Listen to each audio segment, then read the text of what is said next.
വീഥികളെ അമ്പാടികളാക്കി ഉണ്ണിക്കണ്ണന്മാരും ഗോപികമാരും ഗ്രാമനഗര മേഖലകളിലെല്ലാം വർണ്ണാഭമായ ശോഭായാത്ര നടക്കുകയാണ്. ശ്രീകൃഷ്ണ ജയന്തിയോടനുബന്ധിച്ച് പ്രധാന ക്ഷേത്രങ്ങളിലെല്ലാം വലിയ ഭക്തജന തിരക്കാണ് രാവിലെ മുതൽ അനുഭവപ്പെട്ടത്. തിരുവനന്തപുരത്ത് നിന്ന് അലക്സ് റാം മുഹമ്മദ് വിവരങ്ങളുമായി ചേരുന്നുണ്ട്. അലക്സ്, എവിടെയാണ് നിൽക്കുന്നത്? ശോഭായാത്രയിലെ മനോഹരമായ കാഴ്ചകൾ, പ്രതികരണങ്ങൾ. അലക്സ്.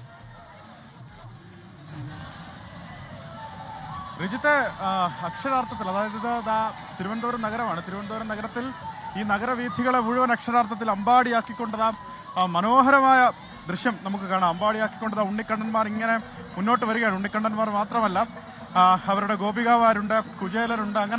അങ്ങനെ അത് ഒരു വലിയൊരു നിറങ്ങളുടെ ഒരു ഉത്സവം പോലെ അവരിങ്ങനെ വരുന്നുണ്ട്. ഭാരതാംബ നമുക്ക് കാണാം, കൊച്ചു കുഞ്ഞുങ്ങൾ കാണാം. റിജിത്തെ, കുരുന്നുകൾ, അതായത് മാസങ്ങൾ മാത്രം പ്രായമുള്ള കുരുന്നുകൾ വരെ ഉണ്ണിക്കണ്ണന്റെ വേഷപ്പെട്ട അമ്മമാരുടെ കൈകളിൽ ഇരിപ്പുണ്ട്. എത്ര മാസമായി? എത്ര മാസം? വയസ്സാവുന്നു. ഒരു വയസ്സാകുന്ന കുഞ്ഞിനെയാണ് കാണുന്നത്. എന്താ കഴിക്കുന്നത്? അവൻ മൈക്ക് പിടിച്ച് നോക്കുകയാണ്, കുശലം നോക്കുകയാണ്. റിജിത്ത്, അങ്ങനെ ഒരു വയസ്സായ കുഞ്ഞിനെയാണ് കണ്ടത്. ഇവിടെ ഞാൻ മറ്റൊരു ഉണ്ണിക്കണ്ണൻ. ഈ ഉണ്ണിക്കണ്ണൻ എത്ര മാസം ചേച്ചി? 6 മാസം. ചോറ് കൊടുത്തിട്ട് കൊണ്ടുവരികയാണ്. എന്താ അവന്റെ പേര്? റിജിത്ത്, ആ ദൃശ്യം കാണുക. 6 മാസമായ ഒരു ഉണ്ണിക്കണ്ണനാണ് നമ്മുടെ ദൃശ്യങ്ങൾ വന്നത്. മറ്റൊരു കാഴ്ച, നമ്മുടെ മറ്റു കുരുന്നുകൾ കൂടിയുണ്ട്. അവർ മുടങ്ങാതെ ഈ ശോഭായാത്രയുടെ ഭാഗമാകുന്ന കുരുന്നുകളാണ്. ചേട്ടാ, നമ്മൾ മുടങ്ങാതെ ഈ ശോഭായാത്രയുടെ ഭാഗമാകുകയല്ലേ അവർ? എല്ലാ വർഷവും കുഞ്ഞുങ്ങളുടെ ഒരു സന്തോഷം അല്ലേ? മോൾക്ക് എന്താ സന്തോഷമായോ? ഇഷ്ടമാണോ ഇങ്ങനെ പോവാൻ? അവളിങ്ങനെ കാഴ്ചകളൊക്കെ കണ്ടിരിക്കുകയാണ്. അതെ. ഇത് ഈ ഓടക്കുഴൽ ഊതാൻ അറിയോ? ഒന്ന് ഒതുക്കി.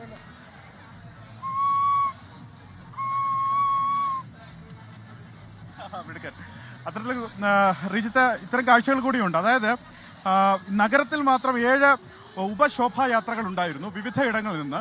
അത് പാളയത്ത് ഈ ഉപശോഭായാത്രകൾ വന്ന് സംഗമിച്ച് മഹാശോഭായാത്രയായി പാളയത്ത് നിന്ന് ആരംഭിച്ച് പുത്തരിക്കണ്ടത്തേക്ക് പോവുകയാണ്.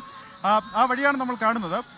അവർ അങ്ങേയറ്റ ആഘോഷ തിമിർപ്പിലാണ്. അത് ഭക്തിക്കപ്പുറം ഈ കൃഷ്ണസ്തുതികൾ ഇങ്ങനെ ഉയർന്നു കേൾക്കുന്നുണ്ട്. അതിനപ്പുറം ആളുകൾ ഒരു സന്തോഷവും അവരുടെ മുഖത്തൊരു കൗതുകവും ഒക്കെ ഉണ്ട്. ഇത് കാണാൻ വേണ്ടി ഇങ്ങനെ 2 വശത്തും ആളുകൾ ഇങ്ങനെ തമ്പടിച്ചിട്ടുണ്ട്. അതുമാത്രമല്ല, ഗോപികാമാരുടെ നൃത്തമുണ്ട്. ഗോപികാമാരുടെ നൃത്തം. ഈ നൃത്തമൊക്കെ പഠിച്ചതാണോ? പഠിച്ചതല്ല,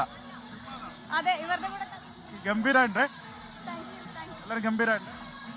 അത്തരത്തിലുള്ള റിജിത്ത്, ഗോപികമാരുടെ നൃത്തം കാണുന്നുണ്ട്. ഈ ശോഭയാത്ര, ഈ മഹാശോഭയാത്ര തന്നെ പുറകിലേക്ക് അങ്ങനെ നീണ്ടു കിടക്കുകയാണ്. അതിന് പുത്തരിക്കണ്ടത്തേക്ക് എത്തുന്നു. ഓവർ ബ്രിഡ്ജ് കഴിഞ്ഞ് പുത്തരിക്കണ്ടത്തേക്കുള്ള അതിന്റെ മുൻഭാഗം പുത്തരിക്കണ്ടത്തേക്ക് എത്തിക്കൊണ്ടിരിക്കുകയാണ്. റിജിത്ത്, പ്രധാനപ്പെട്ട കാര്യം, ഇത് തിരുവനന്തപുരം നഗരത്തിന്റെ മാത്രം പ്രത്യേകതയല്ല. നഗര ഗ്രാമീണ മേഖലയിലെല്ലാം സമാനമായി ഈ ശോഭയാത്ര ഇങ്ങനെ നടക്കുകയാണ്. ഉണ്ണിക്കണ്ണന്മാരെ കൊണ്ടിങ്ങനെ നിറഞ്ഞിരിക്കുകയാണ് നഗര ഗ്രാമവീഥികളൊക്കെ.